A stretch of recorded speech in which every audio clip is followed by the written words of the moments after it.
Kabar terbaru soal rencana pensiun PNS dapat 1 miliar rupiah. Dilansir dari CNBC Indonesia, kabar pensiunan para pegawai negeri sipil PNS bisa mendapatkan 1 miliar tak kunjung menemukan titik terang. Bahkan, sampai munculnya rencana pengaturan pensiun dini massal PNS, skema pensiunan yang baru belum juga ditetapkan. Menteri Pendayagunaan Aparatur Negara dan Reformasi Birokrasi PANRB Abdullah Azwar Anas mengaku belum tahu banyak ihwal realisasi rencana skema pensiun dini terbaru yang memungkinkan para pensiunan PNS bisa mendapatkan 1 miliar pada saat usia tuanya. "Saya malah baru dengar pensiun 1 miliar, kata Azwar saat ditemui di kantornya, Jakarta. Kendati begitu, Anas menekankan rencana pengaturan pensiun dini massal sebagaimana yang ada di draft RUU ASN sendiri sebetulnya akan serupa dengan pengaturan pensiun dini di perusahaan, baik di BUMN maupun swasta. Ini kan banyak terjadi di BUMN, bagaimana BUMN ini yang sebagian tidak produktif, kurang sehat, dia kan bisa mengajukan, dan dapat pensiun. Nah, bagaimana dengan jumlah ASN yang sekarang 4,2 juta ini yang kadang sebagian sudah sakit, tapi tetap hanya terima gaji," tuturnya.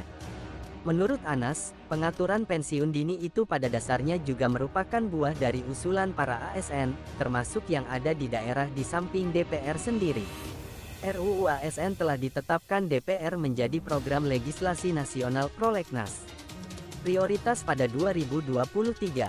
Ini yang banyak diusulkan oleh para ASN di daerah dan juga teman-teman DPR. Nanti kita lihat seperti apa pembahasannya, nanti akan kami dengar dari mereka, tentu nanti akan kami berdiskusi dengan teman-teman DPR dan kemampuan keuangan pemerintah bersama Menteri Keuangan, kata Anas.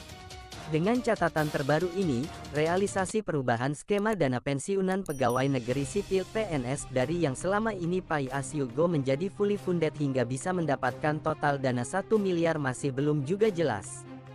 Direktur Anggaran Bidang Pembangunan Manusia dan Kebudayaan Direktorat Jenderal Anggaran Kemenkeu, Putut Hari Satyaka sebelumnya juga telah mengatakan hingga kini pihaknya masih gencar melakukan simulasi yang cukup panjang untuk mengubah skema pensiunan para PNS tersebut.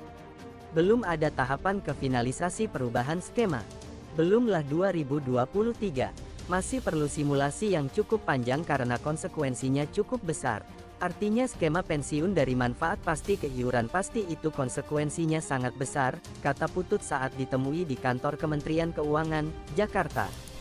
Seperti diketahui, saat ini skema pensiunan PNS adalah pay as you go, di mana perhitungan skema ini adalah dana pensiun dari hasil iuran PNS sebesar 4,75% dari gaji yang dihimpun PT Taspen ditambah dana dari APBN.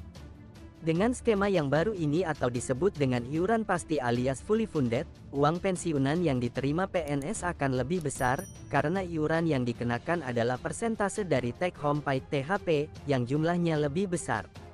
Skema fully funded selain diambil dari persentase THP, pembayarannya juga akan dibayarkan patungan antara PNS dan pemerintah sebagai pemberi kerja. Maka dari itu, bukan hal yang mustahil pensiunan PNS bisa mengantongi 1 miliar.